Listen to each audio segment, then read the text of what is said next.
न्याई साहब, हम बात करेंगे जो सुप्रीम कोर्ट का एक तफसीली फैसला 70 सफ़हात पर मुश्तमिल आया है और जिसमें बहुत अहम बातें हैं जो डिस्कस होने वाली हैं, लेकिन उससे पहले सिंस हमने बात की थी जो लास्ट लाहौर का जलसा जिस वक्त हमारी बात हुई थी उस वक्त हुआ नहीं था, होने वाला था, उसकी डेट फाइनलाइज हो गई थी और हमने एक थोड़ी सी प्रीएम्प्टिव डिस्कशन की थी कि क्या मुमकिनात में से है और क्या अचीव कर पाएगी पीटीआई। अब सिंस वो जलसा हो चुका, जो भी उसके इम्पैक्ट्स आने थे वो आ चुके, किस तरह से देख रहे हैं उस जलसे को और उसके इम्पैक्ट्स को पीटीआई की सियासत पर? मेरा ख्याल है जी, एक तो बहुत बहुत शुक्रिया। देखिए जी, जहां तक इम्पैक्ट का सवाल है वो तो पीटीआई के जो अपने उनके बयानात हैं और जिस तरीके से वो उस जलसे के बारे में वजाहतें दे रहे हैं, इससे पता चले कि उनका अपना जो इत्मीनान है वो एक बहुत बड़े बहरान का शिकार है। इस सियासत के अंदर मैं हमेशा कहता हूं कि आप अपनी कही बात या कोई जो है कोई काम करें तो उसमें वजाहत दें तो समझें कि फिर आप जो है वो मामला जो है वो उस तरह नहीं बैठा जैसा आप बैठाना चाहते थे। अब लोगों को आपको अगर बताना पड़े कि जी जो है हमारा जलसा बहुत बड़ा था और मनवाना पड़े, वो कहते हैं मुश्कास कि खुद क्या वो खुशबू वो है जो कि आवाज दे के ना फरोख्त की जाए, लोग उसको सूंघ के आगे खरीदे तो खुशबू वो होती है। तो जलसे के बारे में कभी किसी को नहीं बताना पड़ता। 30 अक्टूबर 2011 के जलसे के बारे में तहरीक इंसाफ को ये नहीं बताना पड़ा था कि हमारा बहुत बड़ा जलसा हुआ, एक भी बयान सुन ले, जरूर उसका रेफरेंस पॉइंट जरूर हो गया था, बताते थे। हम में बैठे थे एक टीवी प्रोग्राम में उसी दिन जलसे की रात को, तो हमारे साथ बहुत सारे बैठे लड़के जो बंदे दानिश्वर थे या मीडिया के लोग थे, वो सारे तहरीक इंसाफ के बहुत उनके जो करीबी थे, साथी थे।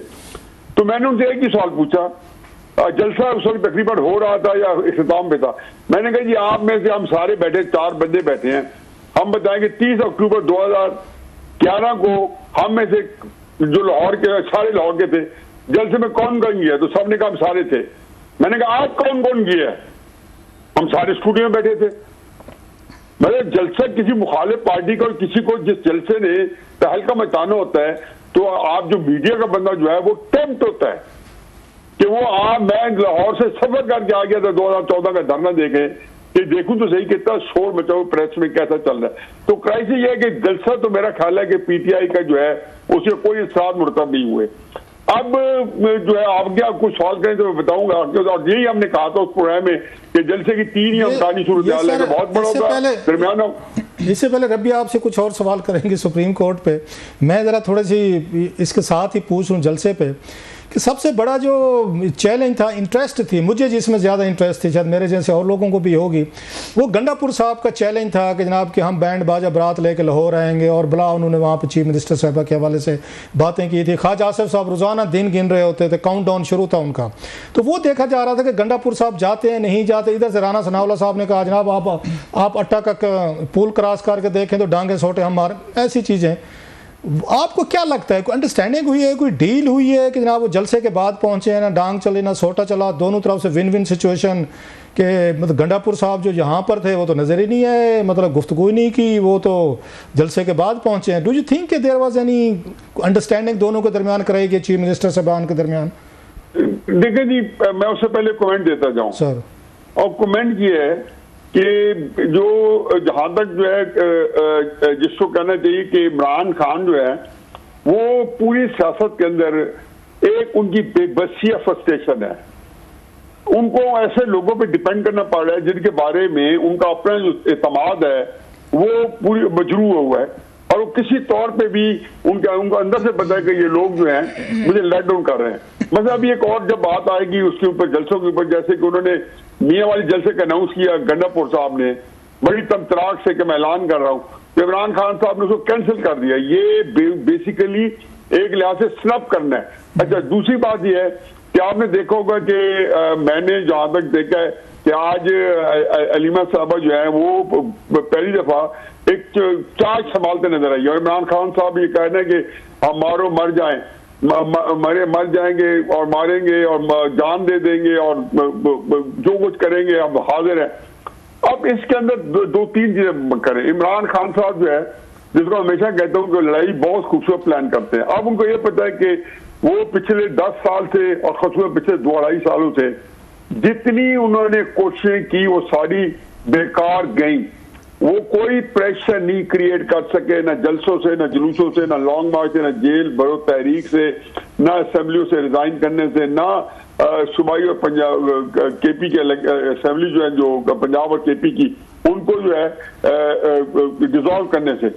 अब वो ये सोच रहे हैं और बड़ी राइटली सोच रहे हैं कि इस वक्त धमा चौकड़ी मच गई है इस्लामाबाद में या रावलपिंडी में और सुप्रीम कोर्ट के ऊपर।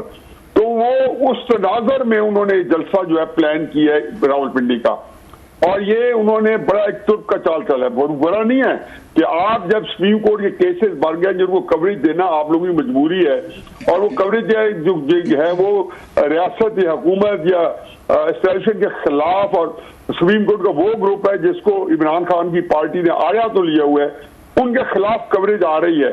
तो ये एक ऐसा लीथल कॉम्बिनेशन बन सकता है अगर तरीके साहब ने इमरान खान साहब के जो पार्टी के लोग हैं वो इसको जो जेन्युइनली सिंसियरली इस्तेमाल करें। अच्छा सर, ये बताइए साहब, मैं सॉरी आपकी बात काट रहा हूँ, बड़ी अहम बात किया आपने कि आपका क्या ख्याल है कि इमरान खान साहब ने मियाँ वाली का जलसा जो होम टाउन है उनका, उसको कैंसिल करके उन्होंने रावलपिंडी का जलसा रख दिया है कि जनाब यहाँ पे होगा। इसका मैं थोड़ा बैकग्राउंड थोड़ा सा आपको दे के पूछना चाह रहा हूँ कि बेनज़ीर भुट्टो साहब असैसिनेट हुई थी इधर लियाकत बाग में, और बाद में जरदारी साहब ने कंपनी ने गिले किए थे। उन्होंने कहा जनाब जहाँ पे बेनज़ीर भुट्टो साहब कत्ल हुई थी वहाँ पे हमारा पीपल्स पार्टी का उम्मीदवार कोई 1-1.5 महीने बाद या इलेक्शन हार किया था, और भी बहुत सारी चीज़ें हैं। तो खान साहब को लगता है क्योंकि मैं पिंडी में मैं जेल में हूँ तो पिंडी के लोग निकलेंगे आएंगे और बहुत बड़ा जलसा होगा, हुकूमत पर दबाव पड़ जाएगा, शायद मियाँ वाली में इतने लोग ना निकलें, निकल भी आए तो मियाँ वाली यहाँ से कोई 300-400 किलोमीटर दूर है, उसका मुझे क्या फ़ायदा ना, पिंडी में हो गया तो फिर बहुत बड़ी बात होगी। पिंडी का मैं सुना रहा हूँ कि जनाब जहाँ बेनज़ीर भुट्टो ये कत्ल हुई थी वहाँ पे उनका उम्मीदवार हार गया था, मेरे ख्याल जमूरुद साहब थे या समवन। तो देखते हैं कि लोग निकलेंगे पिंडी के। सर देखिए जी, बड़ी आपने दिलचस्प बात की सर। मैंने जब गंडापुर साहब ने कहा, मैं सरसी तौर पर सुन रहा था, क्योंकि गंडापुर के साहब जो है वो बेसिकली उनके अंदर वो कहते हैं ना एहसास जुर्म था, अंग्रेजी में कहते हैं कि वो उनका एक कॉन्शियस गिल्ट था। और वो क्यों था वो मैं बाद में कमेंट करता हूँ। मियाँ वाली का जलसा उन्होंने किया तो मैं हकीकत ये है कि मेरे दिल में यही आया कि तहरीक इंसाफ को फिर दौड़ लग गया। देखिए अब ये बड़ा है कि गंडापुर जिसकी भी गेम कर रहे हैं, अगर इमरान की कर रहे हैं तो फिर उनके लिए वो नादान दोस्त है, अगर किसी और की कर रहे हैं तो बहुत ही कमाल मुहारत से वो कर रहे हैं कि वो बेसिकली वो जो था ना शोर शराबा होता है एक बड़े शहर में, फर्क के जलसा लाहौर में हुआ है, जलसा मियाँ वाली का भी यही 8-10 हज़ार का होगा, जो मियाँ वाली के लिहाज से तारीखी होगा, लाहौर के लिहाज से 8-10 हज़ार के जलसा जो कोई बात नहीं थी। लेकिन आप मत भूलें कि जब जलसा हो रहा था लाहौर में या इस्लामाबाद में तो शहर के अंदर एक थोड़ा बहुत इताश था। yes. एक मेरे आप जितने मियाँ वाली में करेंगे तो पूरे मियाँ वाली में इताश होगा। अब मियाँ वाली के अंदर जंगल में मोर नाचा किसने देखा, ये हकीकत है कि ये कमाल मुहारत से जो है वो इमरान खान साहब के को ये भी बताना चाहते थे कि हम एहतजाज कर रहे हैं, जलसे कर रहे हैं, और साथ ये भी। अब दूसरी मैं बात बताएं कि गंडापुर साहब, जब मेरी दिलचस्पी ये थी कि गंडापुर साहब पेशावर से किस वक्त निकलते हैं। रऊफ साहब पेशावर से गंडापुर जो है 11:45 बजे निकला। अब आप माशाअल्लाह वो कहते हैं हमारी जबान में कहते हैं सराइकी में कि सड़कें तो सारियां झागी हुई हैं, सारियां आपने नाप भी तोली हुई हैं। सर आप पेशावर से निकले मोटरवे पे से आए तो 5-6 घंटे का सफर है, 6 घंटे का, 1 बजे आप 6 घंटे 6.5 घंटे आप लग जाते हैं। ज़ाहिर बंदे जो हमारी उम्र के बंदों ने घंटे 1.5 घंटे का ब्रेक भी करना होता है, तो वो बंदा जब निकला तो उसका मतलब वो 6 बजे लाहौर पहुंच जाता है। या काला शाह काकू में जब वो पहुंचा तो मेरे नजदीक बड़े जल्दी पहुंच गया, और हालांकि उन्होंने बड़े रैली में आना था तो वो उसमें वक्त से पहले पहुंच गया। जब 5:30 काला काकू के करीब वो ट्रकों का जो है वो की भरमार थी ट्रकों की, तो जो आगे से तो उनको जान शीशे तोड़ के सिर्फ वो कहते हैं कि एक होता है ना, एक अपने आप का शो करना, लाइव खबरें दिखाना, ये बिल्कुल एक टोपी ड्रामा था, एक इम्प्रेशन था। असल में क्राइसिस ये है कि पीटीआई इमरान की हद तक, उनके सोशल मीडिया की हद तक और परसेप्शन मैनेजमेंट में एक साइज ईजाद कर चुकी है। लेकिन अगर गंडापुर ये समझे कि वो जो वो परसेप्शन में साइंस से याद करिए उसका भी इस्तेमाल कर पाएंगे। तो नंगे रहते हैं, इसलिए पीटीआई वाले इन्हीं के ऊपर जो है शराब ताजी करे अंदर से तरीके से। ये बताएं, अभी आपने बात की, आपने गंडापुर साहब की बात की, तो मैं तो डर गया वो वीडियो वो क्लिप देख के कि एक सूबे के वजीर आला हो, वजीर आजम हो, कुछ ओहदे होते हैं, उनकी एक रिस्पेक्ट होती है। वही में मतलब जो भी हो लोगों से इख्तलाफात आपस में रहते हैं, लेकिन बाज़ वो अपने ओहदे की आपको रिस्पेक्ट करनी पड़ती है कि एक बड़ा अहम सूबा है KPK का, लोगों ने आपको बड़ी मोहब्बत प्यार से आपको वोट दिए हैं, जितवाया है, तो फिर आपसे थोड़ा सा वो लेवल भी एक्सपेक्ट किया जा रहा है। जब वो तोड़ रहे थे वो कलाशनकोव से, तो मुझे मुर्तज़ा भुट्टो साहब वाला एक इंतहाई अफसोसनाक जो मतलब है उनका जो ये किलिंग जो हुई थी याद आई कि उनके साथ भी यही कुछ होता था कि वो गार्ड्स होते थे, पुलिस से लड़ाई हो रही है, लोगों से हो रही है, थाने में छापे मार रहे हैं, साथ में लोग निकाल कर ला रहे हैं, ये आपको पता होगा सारा जो कुछ हुआ था 96 में। तो ये इस तरह की चीज़ों से वो ख्याल नहीं करती हमारी क़यादत के किसी की कलाशनकोव ले रहे हैं, उससे तोड़ रहे हैं। ऐसे मुर्तज़ा भुट्टो वाला हमने जैसे देखा, एक छोटी सी गलत फहमी की वजह से इतनी बड़ी फायरिंग हुई और इतना बड़ा नुकसान हुआ। तो डू यू थिंक कि हमारे सियासतदान जस्ट फॉर क्लिप के लिए, ये तालियां बजवाने के लिए अपने आप को इतने बड़े खतरे में डाल लेते हैं सर? देखिए जी कार साहब, जहाँ तक जो है ना मुर्तज़ा भुट्टो साहब का ताल्लुक है, तो उसमें भुट्टो साहब के तनाजुर में, तो मैं सर मुर्तज़ा भुट्टो साहब के तनाजुर में ये कहूँगा कि वो उन्होंने रियासत के उनके खिलाफ वो खड़े थे। और अगर मैं ये कहूँ कि इस वक्त रियासत या हमारी एस्टैब्लिशमेंट जो थे उसके खिलाफ खड़े थे। लेकिन यहाँ तक गंडापुर साहब का ताल्लुक है, तो गंडापुर साहब जो है वो रियासत अगर उनके पीछे खड़ी हो या एस्टैब्लिशमेंट के पीछे खड़ी हो तो वो कुछ भी अफोर्ड कर सकते हैं। वो गुल्लू बट बन के तो आगे माल टाउन में 14 बंदे भी मार के जा सकते हैं, कोई उनके ऊपर जो है ट्रस्ट से मत नहीं होगी। ये हमें वैसे काम तो गुल्लू भट्ट वाला हुआ है, न्याय साहब आपने बड़ा अच्छा याद दिलाया।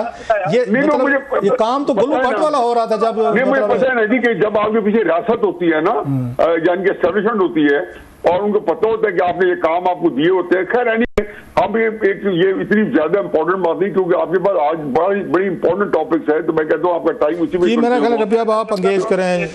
न्याय साहब आपने बड़े अच्छे तरीके से लाहौर और पिंडी का जो जलसा था, सो हम पिंडी से भी कुछ ज्यादा उम्मीदें ना रखें।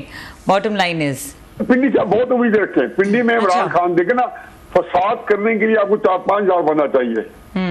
अच्छा, और तरीके से, और अगर तरीके साहब अपने तरीके साहब के पास एक एक्टिविस्ट ऐसी कोर है जो डू और डाई सिचुएशन है। अगर 3-4 हजार बंदे कोर कमांडर के घर के बाहर जा सकते हैं डे लाइट में, तो वो जाहिर है कि अब जबकि एक ज्यादा उनको मिलिट्री अपना डाल रहे सोशल मीडिया और ये जो होती है ना, मैंने कहा ना कि परसेप्शन मैनेजमेंट में सबसे बड़ी बात है कि उनके अंदर जो एक जो एक्साइटमेंट है, उनके अंदर जो जज्बात को उभारना है, ये तरीके से बहुत चीजें कर रही है। तो ये थोड़े से बंदे आके ये कुछ न कुछ कर सकते हैं, क्योंकि ये आप अगर चाहे 4-5 हजार बंदे किसी तरीके से फसाद पैदा करते किसी शहर के अंदर, तो कम से कम उसके असरात 8-10 दिन तक होंगे।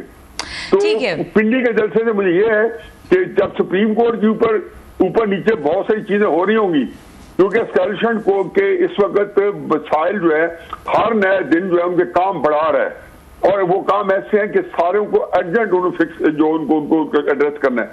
और सुप्रीम कोर्ट जो है एक अरसे से उनकी वजह नजर है। वैसे तो पीछे जब से आसिम मुनीर साहब आए, पहले बंदियाल साहब की कोर्ट एक लिहाज से थी, और जब काई साहब आए तो काई साहब को मार्जिनलाइज करके उनकी कोर्ट एक और तरीके से सारा कुछ जो गुस्सा है, तो आपने देखा नहीं कि जो इस्लामाबाद के 6 जजेस के खतूत और ये सारों की आप जी बिल्कुल, it is long history. Supreme court पे आ जाते हैं न्याय साहब, ये जो सुप्रीम कोर्ट का फैसला आया है और जिस तरीके से 70 सफ़ात पर मुश्तमिल और जिस तरीके से इलेक्शन कमीशन के रोल को बिल्कुल डूबियस, डाउटफुल और क्वेश्चन कर दिया गया है हर एस्पेक्ट से, और इसके अलावा कहा गया कि हक दें जो मखसूस नशिस्तें हैं इलेक्शन कमीशन वो PTI को दे, और फिर जो इख्तिलाफी नोट लिखने वाले थे उनके ऊपर भी। तो मजमूई तौर पर इस फैसले को किस तरीके से देख रहे हैं, इसका क्या इंपैक्ट होगा इस टाइम पे?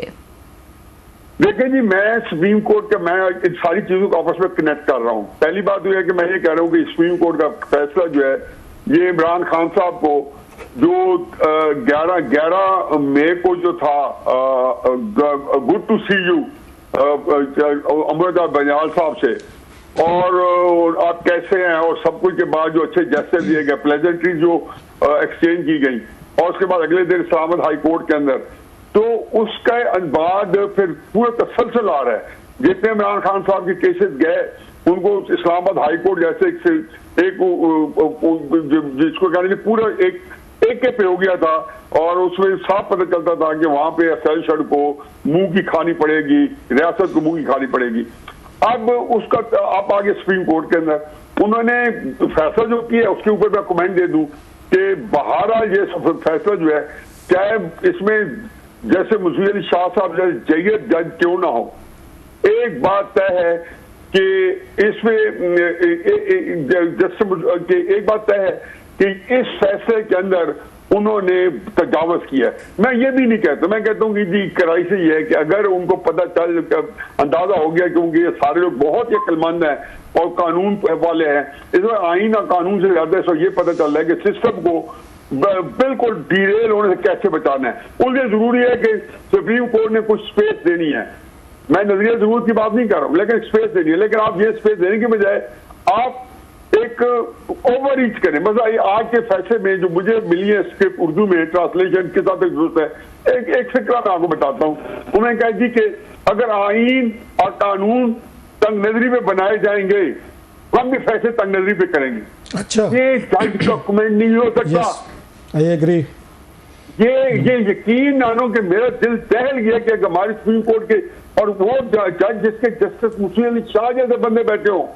मैं बता दूं कि मुंशी अली शाह पाकिस्तान की हिस्ट्री के बहुत बड़े जजेस में से है। काजी फायद ईसा, मुंशी अली शाह ये आम जजेस नहीं है। ये बार बार आपको ऐसे इस कैलिबर के इस बंदे बार बार नहीं मिलते। तो अब जब ये हो गया कि ये जजेस का भी लेवल ये हो गया, और मैं आप पे वो सोच पे आ गए कि जैसे साकिब निसार कहते थे कि मैं आज बहुत गुस्से में हूं। कभी जज भी गुस्से में होता है, आज मैं नहीं छोड़ूंगा। कभी वो जज भी तय करके बैठा होता है कि मैं आज नहीं छोड़ूंगा। ये सुप्रीम कोर्ट का कह रहे। फिर जब बात यह कि आप दोबारा एप्लीकेशन दिला दें, आप कहें जी कि हम खुद का है कि तहरीक इंसाफ की एप्लीकेशन पे आपने फैसला नहीं किया, आम हालात में करना चाहिए था। लेकिन इतने गैर मामूली हालात थे जो आपने कहा कि मामूली आम हालात में करना चाहिए, मामूल के मुताबिक करना चाहिए था कि पहले तरीके साहब की दरखास्त में फैसला होता। आपने वो शहजोब का कमल जो है और सुन्नी ताक कौंसिल की सीटों से होते हुए तरीके साहब को सीट दे दी। फिर बात यह कि कैसे अज्यूम कर दिया गया कि वोटर ने तरीके साहब को वोट दिया, भाई जो दिया वोटर ने तो तरीके साहब को दिया। आप कैसे मान कह सकते हैं? मतलब जब एक बात तय हो गई कि बहुत सारे उम्मीदवार वहां आजाद लड़ रहे हैं और कई जगहों पे तो तरीके साहब के 3 दिन उम्मीदवार थे, यानी कि जो अगर झंडे को और उसको कहते हो तो वहां तो 3 दिन उम्मीदवार थे, और भी कई उम्मीदवार थे जिन्होंने उठाए हुए थे। अच्छा नहीं सर, ये बताएं आपने बड़ा कम्प्रिहेंसिवली इस पे बात की है सर। आपने दोनों जजेस साहबान की तारीफ की, हम भी करते हैं। काजी साहब हो गए, जस्टिस मंसूर साहब हो गए, बाकी भी ऑनरेबल बड़े जजेस हैं। लेकिन क्या ये जो इस वक्त कन्फ्लिक्ट नज़र आ रहे हैं, माजी में भी हमें नज़र आते, मैं at least I am not surprise. हमने माजी में भी देखे हैं 2-2 सुप्रीम कोर्ट, तो आपको याद होगा 2-2 यहाँ अदालतें लगती थी। एक साइड पे चीफ जस्टिस सजाद अली शाह साहब की कोर्ट होती, दूसरे में मेरा जस्टिस मियां अजमल साहब थे, वो लगाते थे। एक बेंच ऑर्डर करता, दूसरा उसको वो कर दे, रिवर्स कर देता। सारा दिन ये चलता रहता था। मैं 96-98 की बात कर रहा हूँ सर। तो उसी तरह का सिलसिला तो अब हम देख रहे हैं, ये तो बनने वाला है सर। जिस तरीके का काजी साहब और जस्टिस मंसूर साहब एक दूसरे के सामने आए हैं और जितने बुरे तरीके से डिवाइड हुए judiciary openly after a long time, इसमें किसको ब्लेम करेंगे आप? किसको इसमें? हुकूमत तो बड़ी खुश होगी कि ठीक है जी कि उन्होंने काजी फैज़ ईसा साहब को अडॉप्ट कर ले। इमरान खान साहब बड़े खुश होंगे, उन्होंने बाकी जस्टिस मंसूर साहब के पीछे खड़े होंगे। पॉलिटिशियन तो बड़े खुश होते हैं, जुडिशरी लड़े, सहाफ़ी लड़े, जर्नल लड़े, पार्लियामेंट लड़े, उनको तो लगता है कि हमारा बंदा है, ठीक है इसको सपोर्ट दो। हुकूमत काजी साहब को सपोर्ट दे रही है, इमरान खान साहब जस्टिस मंसूर साहब को दे रहे हैं, तो लोग तमाशा देख रहे हैं कि यार ये हो क्या रहा है यहाँ पर जजेस साहबान का। आप कह रहे हैं इतने बड़े जजेस हैं, बिल्कुल हैं, क्या उनको इस बात का एहसास नहीं है कि इतनी बड़ी इंटेग्रिटी, करेक्टर, सारी चीजें जो हैं दे आर इन मतलब बिग मेस? अब क्या इससे ज्यादा हम क्या कह सकते हैं सर? मेरा ख्याल है जी कि ये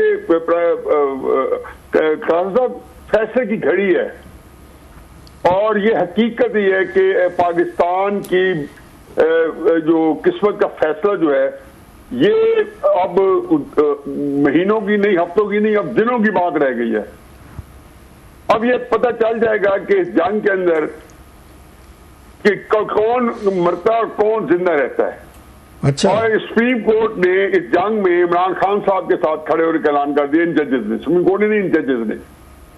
अब जाहिर है कि उससे इमरान खान साहब की ताकत बढ़ती है और आया वो एस्टेब्लिशमेंट को पास कर देते हैं विदाउट मिंसिंग वर्ड, अल्फाज चबाए बगैर। एक इमरान खान साहब की एस्टेब्लिशमेंट का आमना सामना टकराव है पिछले 2.5 साल से, 2.25 साल से, और उसने बहुत पहले इसका फैसला हो जाना चाहिए था।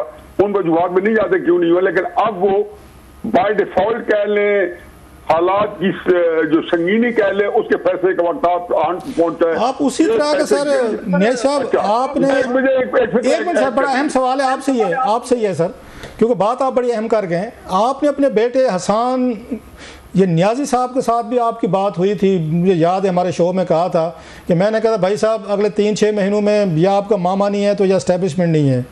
इसी तरह की सिचुएशन आपको लग रही है सर यहाँ भी? I am sorry for interruption. ये बात दर्जनों दफा की, अपने कॉलम में 5-6 दफा लिखी है, हमारे शो में भी आपने किया सर, मैंने इसलिए मैंने आपको रिमाइंड कराया। और मैंने आपके शो में किया, मैं इससे दोहरा रहा हूँ, इसको रीटेट कर रहा हूँ, रीफोर्स कर रहा हूँ सर। तो बात ये जी कि मुझे तो उस दिन से क्लैरिटी थी, मेरे नजदीक जो है वो घड़ी 2.5 साल बाद आन पहुंची है। लेकिन आप इसके अंदर अगर कुछ बंदा सैनिटी दिखाते सुप्रीम कोर्ट वगैरह और स्पेस देते, इस वक्त एक दूसरे को स्पेस देने का टाइम था, और सुप्रीम कोर्ट ये समझती है जी कि उनके पास है बहुत कुछ है, चलो बतले हुरियत बन जाएंगे, देखेंगे।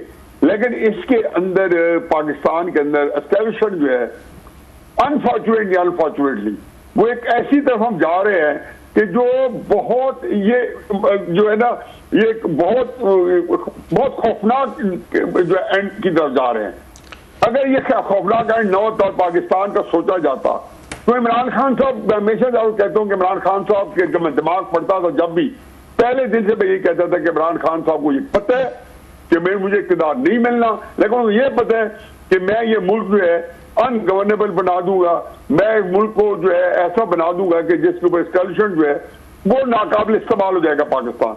तो ये वो कैफियत है। तो मुझे बैटमैन की न्याय साहब मुझे तो बैटमैन की फिल्म याद आ गई है कि वो भी इसी तरीके से कि वो किरदार थे, करैक्टर थे सारे वहाँ पे, उसमें जो स्टेट बनाई हुई थी कि वहाँ भी इसी बैटमैन मूवी में यही लड़ाइयाँ चल रही होती हैं जिस तरह की आप ये बता रहे हैं। अच्छा सर, बाज़ लोग ये भी कहते हैं कि खान साहब इस नतीजे पर पहुँच चुके हैं, वो बार बार प्रोवोक कर रहे हैं कि एस्टेब्लिशमेंट को इतना गुस्सा दिलाया जाए, इतना बात की जाए। आज भी उन्होंने कही है, उन्होंने बल्कि जनरल याह्या और जनरल आसिम साहब के हवाले से फिर वही बातें रिपीट की हैं। वो 71 को हमेशा बात करते हैं कि इतना गुस्सा दिलाया जाए एस्टेब्लिशमेंट को, जिसकी तरफ आप भी इशारा कर रहे हैं कि वो सब कुछ भूल भुला के आके बैठ जाए, ताकि अगर मैं नहीं हूँ पावर में, मैं जेल में हूँ, तो ये नवाज शरीफ, जरदारी, बिलावल एंड कंपनी ये भी फिर घर बैठे हैं, अगर मैं नहीं तो फिर ये भी नहीं। तो लगता है आपको खान साहब उसी साइड पर लेकर गए हैं इनको, और इनके पास कोई ऑप्शन नहीं रह गया कि जो बात आप कह रहे हैं कि मतलब कोई ना कोई बड़ा काम हो जाए इस मुल्क में, खुदा न खास्ता।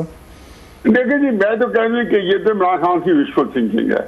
आज भी मैंने कहा, पहला फिक्र भी ये था कि रावलपिंडी का जलसा जो है, अगर आप अभी रिकॉल करें तो मैंने पहले फिक्र ये कहा कि वो मैंने कहा जी रावलपिंडी के जलसा उनकी बहुत ही बेशक मनफी ही मूव है, लेकिन बहुत एक कमाल की मूव है कि इस माहौल में कि जिसके अंदर रावलपिंडी और इस्लामाबाद के अंदर आप लोग जो मीडिया के हैं, जो पूरा इस वक्त सिविल सोसाइटी है, वो एक बड़े उसमें अंदर एक बिल्कुल हलचल में आई हुई है, एक बहुत बड़ा हिजाम की कैफियत में है। तो उसमें इमरान खान साहब उसके अंदर अपना तड़का लगा के तो हर्ज नहीं है, क्योंकि बड़े अरसे से वो कोशिश कर रहे हैं कि किसी तरीके से जो है ये जो है ये उनका वो हड़तालें कराई, लॉन्ग मार्चेस कराए, लेकिन काम दाल नहीं गली। तो उनका ख्याल यही है कि जी कोई इस तरह का आ जाए, हुआ कहते नहीं है कि आप देख लेंगे एक दिन लोग निकलेंगे, पर वो गलत भी नहीं कह रहे।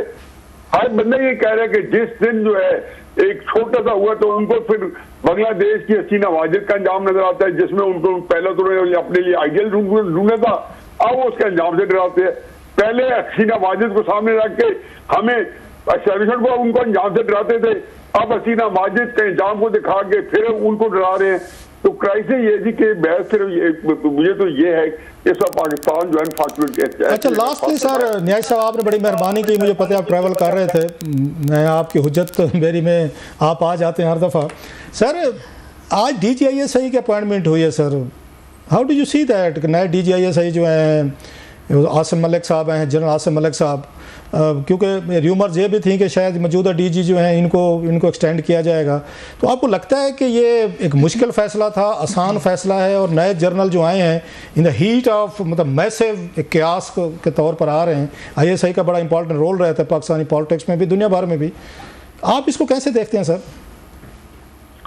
देखिए जी, पहली बात तो यह है कि चूंकि हमारे इलाके के हैं और अपनी मिट्टी की खुशबू आ रही है। अच्छा। मियाँ वाली के तो बिल्कुल पड़ोस के है, खुशाब का बताया जा रहा है, खुशाब बाजार है हमारे इलाका, और बता कि पूरी अवानकारी हमारे मियाँ वाली में एक 1/3 तो अवान पड़े, और यही कंटिन्यूटी है। जो पोठवार बेल्ट है वो मियाँ वाली में भी तो आती है ना। और मियाँ वाली को आप पोठवार में कैसे ले हैं? भाईजान महज जनरल आसिम ये मलिक साहब से इलाकादारी निभाते मियाँ वाली को तो पोठवार में ना डालें, सारे ये बड़े लोग रिएक्ट करेंगे, मियाँ वाली वाले भी बखर ले आगे सारे। सुल्स केसर जो है ना, ये जो पीछे खुशाब के पीछे है, ये जो वाली सुल्स केसर तो है मियाँ वाली खुशाब। मैं पहली दफा सुन रहा हूँ न्याय साहब, बहस और साइड पे चली जाएगी, मैं पहली दफा सुन रहा हूँ कि मियाँ वाली भी सुल्स कैसर या पोठवार कैसे सर, हम तो उनको थल और एक और साइड पे देखते हैं सर। मियाँ वाली का जो चकराल है, जहाँ नमल कॉलेज है इमरान खान का जी, तो जो किसमें ये पोठवार की एक्सटेंशन है, साल्ट रेंज मियाँ वाली तो आते हैं, पोठवार सारी साल्ट रेंज में ही से तो है। चलें, इस पे बाद में हम किसी और रेफरेंडम कराएंगे मियाँ वाली के लोगों से कि पोठवार में आते हैं या ये उधर मतलब साउथ में आते हैं सराइकी साइड पे, ये अलहदा है। पहले जरा इस पे बताएं DGISI वाले मामले पे सर। नहीं, ISI के जी मेरा ख्याल है जी कि वैसे तो ISI के अंदर जो कुछ भी हो जाए, इंस्टीट्यूशन जो होता है उसकी एक कंटिन्यूटी होती है। इंस्टीट्यूशन में कोई बंदों से कुछ भी नहीं फर्क पड़ता, सिर्फ ये होता है कि शायद क्वालिटी ऑफ थिंकिंग बढ़ेगी या नहीं बढ़ेगी, मुझे नहीं पता, क्योंकि जो पॉलिटिकल फैसले हैं आज तक तो मैंने पूरे पाकिस्तान की 70 साल तारीख में और पिछले 3 साल में एस्टेब्लिशमेंट को कभी भी एक भी कोई काबिलियत वाला सियासी फैसला करते नहीं देखा। वो जब भी करते हैं मैसअप करते हैं, तो इससे पता नहीं कुछ शायद आ जाए, क्वालिटी में फर्क आ जाए, क्योंकि सियासी फैसलों के अंदर उनको बड़ी हसीमत उठानी पड़ी है, और यही उनकी सबसे बड़ी कमजोरी है। जो चीज वो ताकत से अचीव करते हैं, सियासी फैसले जो है वो ही उनको जो है अंडरमाइन कर करके और उनको वो खर्च हो जाती है सारी की सारी। तो अब ये आया इनके यहाँ जो ये मौजूदा सेटअप था, इनके जो पॉलिटिकल फैसले थे, और आखिरी जो था वो आप ये कह ले कि जो पार्लियामेंट के ऊपर हमला था और जिस तरीके से MNA को गिरफ्तार किया गया, ये वो सारी चीजें हैं जो कि इन्हीं लोगों की इख्तिराअ है और ये फैसले करते हैं। अगर ये उसी को कंटिन्यू किया इन्होंने तो समझेंगे कि कोई सब्सटेंटिव चेंज नहीं आई, और अगर इन्होंने ऐसा देखा कि उसको एक मेरिट भी किया और जो है अच्छी मुशावरत के बाद और सियासी फैसलों को सियासी अंदाज में उनको हैंडल करने की कोशिश की, तो मेरा ख्याल है कि फिर हम समझेंगे कि वाकई एक अच्छा इनपुट